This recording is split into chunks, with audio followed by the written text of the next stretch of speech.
এই ছেলে পেলে কি পাস টাস করতেছে? হ্যাঁ হ্যাঁ, পাঁচ চাষ করতেছে, কালকে রেজাল্ট দিবি। আমি এবার হুজুর তো, আমি সবার জন্য দোয়া করি। এই বৎস, তোমার কি মন খারাপ? আমার সাথে হুজুর আছে, দোয়া টোয়া করলি পাস টাস কর। মানে এসএসসি পরীক্ষা দিছো না তুমি?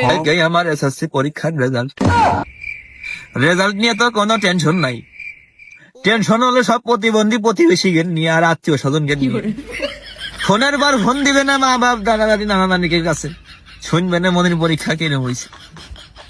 যদি শোনে খারাপ হয়েছে, গোষ্ঠী তো উদ্ধার করবে না, সাথে আমার মনে করো আমার যত কিছু করা যায়, যত রকমের যত উপদেশ আছে সবই দিয়ে ছিড়বে। ওই উপদেশ তোমার লাগবে না।